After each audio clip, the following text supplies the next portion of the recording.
Over 30,000 students in Charlotte, North Carolina were absent from school on Monday. This is all linked to the ICE raids that took place and are still taking place in Charlotte and in the surrounding areas. These numbers are coming from two different school districts, and this comes at the same time as Operation Charlotte's Web is once again continuing as ICE agents are going essentially shop to shop, arresting anyone who they think is illegally here. Besides those who didn't go to school, those who did decided to walk out in protests. As they say, they're doing this because they're against what's happening in their communities, and right now parents are saying, well, this is the only way that kids can actually be heard. And I can't express to you how much panic is happening to the point to where restaurants and stores aren't opening, people are not leaving their house, people are not showing up for school. ICE agents were making their way, by the way, over to Raleigh, in which they have now shifted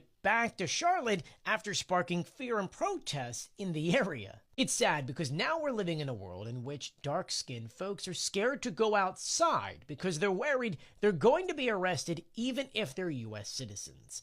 I'll be sure to keep you guys updated, so please do share my videos and follow me for more.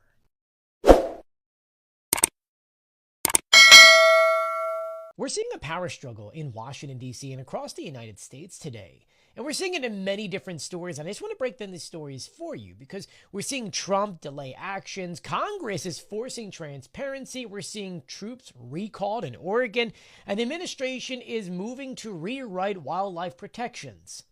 Yeah, let's break this down. First is the White House right now is saying that Trump has finished work for the day, which means that it doesn't look like he's signing the Epstein transparency bill today at all, public or private. On top of that, we actually never got an update about when he plans on signing it, nor did we get an update that Trump actually received said bill. Meanwhile, the Attorney General, Pam Bondi, did say today that they would be releasing the files within 30 days as soon as Donald Trump signs it, but then added that the DOJ will push for maximum transparency, but may withhold some material. And that material is stuff that could interfere with Trump's investigation on certain Democratic leaders.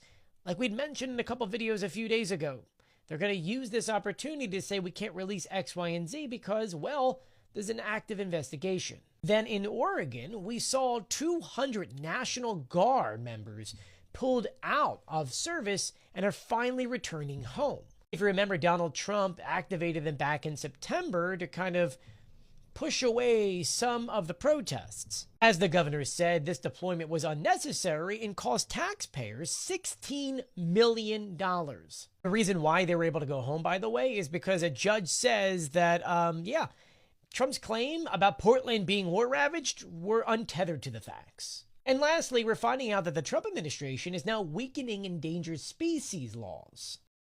Threatened species would no longer receive automatic safeguards. And on top of that, would make it harder to designate certain species as endangered, which at the end of the day severely hurts wildlife completely. Because if something is endangered, we need to label that ASAP, so that way people stop going after those things. So yeah, 4 major stories going across the United States, some showing a major struggle between Washington and the states itself. Let me know what you think about this in the comment section below. I'll be sure to keep you updated, so please do share my videos and follow me for more.